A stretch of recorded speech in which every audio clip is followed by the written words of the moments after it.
complètement lié avec cet aspect du patriotisme et du communautarisme, parce que on va me dire, certains m'ont dit, oui, mais tu sais, toi, t'es communautaire, t'es un communautariste parce que, en soutenant une vision patriote, tu soutiens une vision communautaire. Certes, on pourra dire une communauté de destin. Sauf que le communautarisme, lui, il est bien plus spécifique parce que il est vraiment circonscrit à la race, la religion. Voilà, après peut-être on va dire les appartenances, parce que maintenant c'est vrai qu'on a décliné ce concept-là de communauté, puisque maintenant on parle d'intersectionnalité, donc il peut y avoir les femmes noires, musulmanes, lesbiennes, et machin, etc. On s'en sort plus, voilà, donc ça c'est le nouveau communautarisme. Ces nouvelles idées, vous savez très bien d'où elles viennent, vous savez très bien que tout ça, ça fait des années qu'aux États-Unis ils subissent la pression de ces gens-là à travers ce qu'on appelle les SJW, c'est-à-dire les Social Justice Warriors, les guerriers de justice sociale.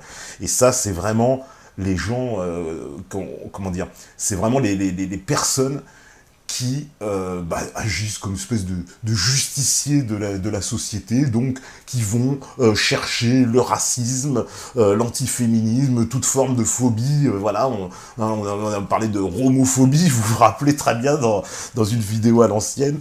Et c'est ces gens qui vont décliner tout ce qui est, selon eux, nocif pour la société. Alors ça, c'est très marrant, oui, nocif... au sens de leur idéologie, et qui vont donc combattre les travers avec un homme dans le viseur, il faut bien le dire, parce que quelle est la personne la plus dans le viseur? C'est le mâle blanc cisgenre hétéro. Voilà, alors lui, il faut qu'il dégage de la scène, c'est clair. Ils ont décidé de se débarrasser de tous ces gens-là. Bon voilà, on en pense ce qu'on en veut, mais c'est du grand n'importe quoi pour ma part. Hein. Voilà, ce sont toutes cette espèce d'idéologie américanisante. Alors via, évidemment, on le sait, les réseaux Soros qui alimentent en financement toutes les associations communautaires, le CRAN, le CCIF, etc. Donc qui ramènent cet esprit en France. Et c'est eux, pour moi, qui portent la guerre et la division. C'est la guerre et la division, je veux dire, ceux qui me disent la division... elle serait dans mon discours, alors que moi je suis plutôt dans un rassemblement. Alors après, c'est le rassemblement commun, et par contre, qui me semble assez cohérent, contre des gens qui ramènent donc cette idéologie venue des États-Unis pour justement apporter ces différences, des cloisonnements, des divisions dans la société, au nom toujours des valeurs de liberté et d'antiracisme. C'est ça qui est absolument fabuleux. Donc c'est au nom de ces mêmes valeurs que l'UNEF du 93 organise des réunions interdites aux Blancs. Alors, moi je ne sais pas ce que vous en pensez, je vous pose la question, vous qui êtes sur le chat, vous qui êtes sur YouTube, vous qui allez regarder cette vidéo, qu'est-ce que vous pensez de ces réunions? Dites-le moi, parce que moi personnellement je suis assez choqué. Je suis choqué parce que on est en France en 2017 et on vous explique donc les chantres de l'antiracisme, des gens qui toute la journée vont vous dire mais les Français sont racistes. Ah, je suis désolé, quand je prends des gens comme Rokhaya Diallo, Daniel Obono, Maboula Soumaoro, qui sont les figures de proue, les nouvelles figures qui portent ces idées antiracistes dans les médias, elles ont un discours qui, pour moi, à mon sens, traduit le racisme, puisqu'elles ne cessent de revenir constamment à la couleur de leur peau pour expliquer leurs conditions. Ça, je veux dire, il n'y a pas un discours, il n'y a pas une fois où vous aurez Rokhaya Diallo qui va vous dire « je suis la seule femme noire, je suis la machin, etc. » Donc ces gens-là sont un processus en plus de victimisation perpétuelle dans les médias, de leurs conditions, ce qui est en plus incohérent, parce que je rappelle qu'ils sont invités dans les plus grands médias. C'est les gens que vous allez retrouver à France 2, c'est les gens que vous allez retrouver à LCI, etc. Ils sont invités partout, constamment. Ça, par contre, ça ne les intrigue pas de se dire, donc on serait dans un pays raciste, avec des horribles racistes qui dirigeraient les manettes de ce pays, et ces gens qui ont les manettes de ce pays leur donnent la parole largement pour, elles, diffuser une idéologie contre le reste de la population. Donc je sais pas c'est qui, finalement, qui profite le plus de ce système. Moi j'ai vu la réaction, donc il faut dire que ces personnes-là que j'ai citées ont toutes défendu l'idée que ces réunions avaient du sens, et pire, j'entends même que ce soit Rokhaya Diallo ou Maboula Soumaoro qui s'insurgent du fait que des réactions, donc des réactions de contestation, des réactions évidemment de tous ces gens qui se disent mais c'est quoi cette honte absolue, donc des réunions interdites aux Blancs. D'ailleurs, moi c'est toujours la question que je me pose, et je vous la pose aussi, est-ce que vous pensez que en France, il est possible d'organiser des réunions de Blancs interdites aux Noirs? Moi, c'est la question que je pose à Daniel Obono, à Rokhaya Diallo, à Maboula Soumaoro, parce que si vous pensez que c'est possible, non, vous vous plantez complètement. Et quand bien même ça se ferait, je peux vous dire que les autorités interviendraient, on vous hurlerait au racisme et je sais quoi, machin, etc. Et puis je peux vous dire que ça ne se ferait pas, de toute façon. C'est ça la réalité. Donc à un moment, quand on me dit il n'y a pas deux poids, deux mesures dans le traitement des rapports intercommunautaires en France, je suis désolé. Faut quand même, là, non, arrêtez, là, on a encore la preuve, c'est-à-dire maintenant, il y a des réunions interdites aux Blancs en France, et au nom de l'antiracisme, on vous dit, mais c'est super, attention, non, vous écoutez, c'est, comment dire, Daniel Obono, Rokhaya Diallo, Maboula Soumaoro, elle vous dit tout, non, mais elle s'offusque de la réaction des gens qui s'offusquent. C'est ça qui les offusque, c'est pas la réunion interdite aux Blancs. Au contraire, elles te disent, mais c'est tout à fait normal, il y a des problèmes qui se traitent entre nous, il y a des choses qui se font entre nous, etc.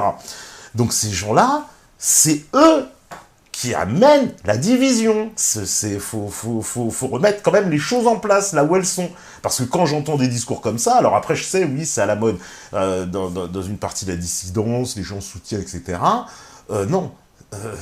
Les réunions de blancs interdites aux noirs ou aux femmes, à part les francs-maçons, tu veux dire, bah on ne sait pas, mon cher, mais en tout cas, des réunions interdites aux noirs, moi j'en ai jamais vu. Je veux dire, dans ma scolarité, j'ai jamais assisté à une réunion où on m'a dit non mais attends, tu rentres pas, c'est interdit aux noirs. Mais vous vous rendez pas compte, c'est du scandale. Donc c'est pour ça que ça n'existe pas. Ça n'existe pas. Donc à un moment donné, ces gens-là, donc qui nous ramènent hein, avec donc leur échelle de degrés, leur grille de lecture américaine calquée, hein, comme j'ai vu ces manifestations qu'ils avaient organisées par Black Lives Matter à Paris, où vous avez quand même des leaders noirs venus des États-Unis qui viennent expliquer aux Français « Vous êtes sous le joug des suprémacistes blancs en France ». Là, on croit rêver. Là, pardon, mais c'est incroyable. Et ça est en train de pénétrer une partie de la jeunesse et de devenir une idéologie qui s'impose. C'est pas anodin. Parce que comme je vous dis, ces gens-là, voilà, moi je suis modestement sur YouTube, et Dieu merci, vous êtes assez nombreux, voilà, regardez, et ça fait toujours plaisir, mais ce n'est pas la puissance de frappe d'une chaîne, d'un grand média comme BFM ou France 2. Et vous pouvez être certain que je ne serai jamais invité dans ces médias avec mon discours, ça c'est évident. Mais c'est quand même assez incroyable. Donc ces gens-là vont défendre le fait, tout simplement, que des réunions entre blancs, qui sont interdites aux blancs, après tout, c'est normal, on a besoin de se retrouver entre noirs, etc. Quand bien même, c'est les mêmes gens qui vous expliquent toute la journée, la France est raciste, le machin, etc., etc. Ce que je trouve complètement hallucinant. Donc, on voit bien qu'il y a un grand communautarisme noir qui est en train de monter en France, qui est en train de s'installer profondément, avec une idéologie qui va avec. Voilà, puisque évidemment, c'est les fondements comme ça qui s'imposent pas tout seuls, ils s'imposent par des grands, on va dire, une grande structure idéologique avec des grandes idées. Alors l'idée, elle est très simple. Hein, on vous fait un résumé caricatural de l'histoire qui explique, bon, les Blancs sont des horribles colonisateurs, esclavagistes, ils ont pillé la moitié de la planète, et de toute façon, la richesse européenne n'est que la richesse volée à l'Afrique. Ça, c'est vraiment... Alors, c'est caricatural, à mon sens. Vraiment, caricatural. Évidemment, on sait très bien, il y a eu l'histoire de la colonisation, machin, les nègres de maison, Bounty, oulala, j'adore, je vais vous foutre des Bounty partout la prochaine fois. Mais non, ça s'appelle l'honnêteté intellectuelle. Quand j'ai expliqué, et je le reprends, que il y a un écart civilisationnel qui est quand même incroyable quand les Blancs, comme on dit, vont arriver dans des endroits, on va prendre le cas, par exemple, on va prendre la Nouvelle-Calédonie. Beaucoup de gens me regardent, d'ailleurs, j'espère qu'on pourra faire une émission sur la Nouvelle-Calédonie bientôt. La Nouvelle-Calédonie, je prends, voilà, une terre dans le Pacifique, comme ça, c'est pas en Afrique, hein. Quand, on va dire, les premiers Blancs arrivent au 19e siècle, enfin, les premiers Français, ben, les premiers Blancs, bon, il y a eu des navigateurs qui sont passés, mais qui ne sont pas installés, je veux dire, quand ils arrivent au milieu du 19e siècle, dans ces contrées, il y a encore du cannibalisme. Ce n'est pas, c'est pas insulte ou offense que de le rappeler, mais c'est de l'histoire. C'est de l'histoire. Donc, vous voyez bien qu'il y a un écart civilisationnel qui est quand même gigantesque. Donc, nous dire ensuite qu'il n'y a eu aucun apport culturel dans le fait colonial, je suis désolé, non, il y en a eu aussi.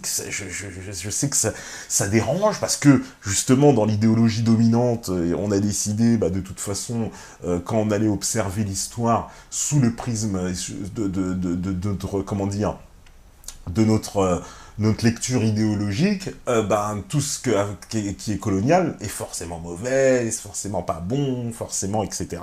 Toute l'histoire est jetée à la poubelle sans faire une véritable analyse. Vous savez, comme dans un bilan, il y a du positif et du négatif.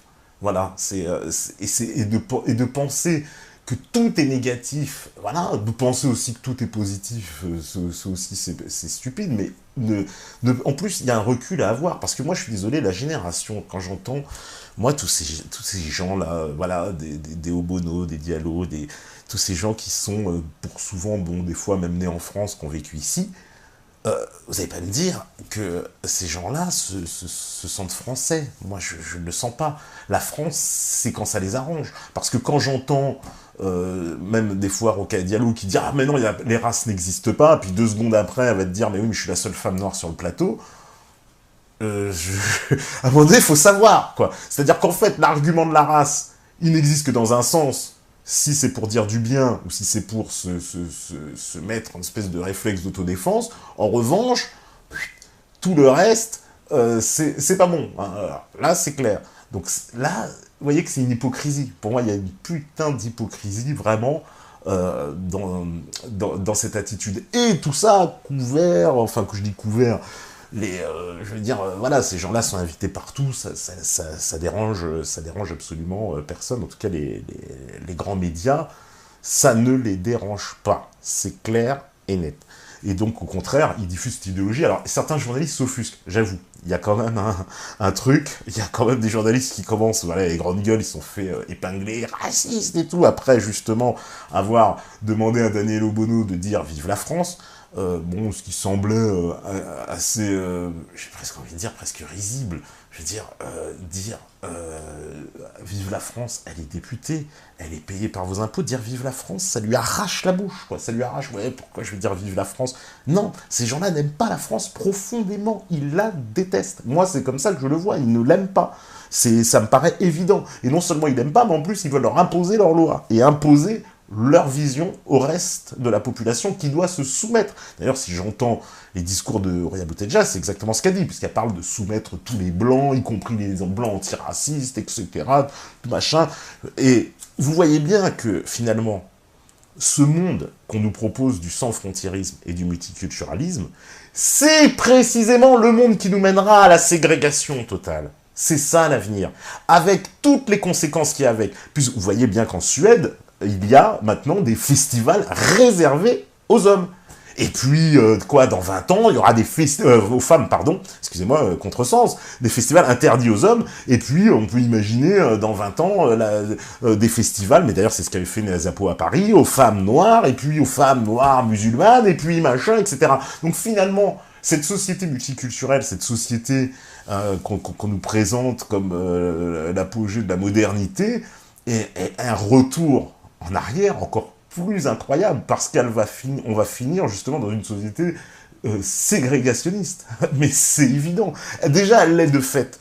Elle l'est un peu de fait par le territoire, elle est de fait par comme je disais, les habitudes socioculturelles qui changent hein, mais complètement selon le territoire, les typologies, évidemment, bon, ça, c'est une évidence, mais ça, maintenant, est en train de prendre corps, donc, à la fois dans une idéologie et après dans des actes, avec ces gens-là qui en sont les porteurs, pour diviser la société. Donc, on tombe petit à petit vers un système ségrégationniste. Voilà la réalité, pour moi, de ce qu'amène aujourd'hui le multiculturalisme. Je suis désolé, mais vous avez devant vous les conséquences. Et comme je vous dis, ces gens-là, ils ne sont pas choqués par ce qui se passe du côté comment on appelle ça, ce qui se passe comment dire, dans la réalité. Hein. Pour eux, il n'y a aucun problème avec l'immigration, pour eux tout va bien, c'est que les blancs qui sont racistes. D'ailleurs,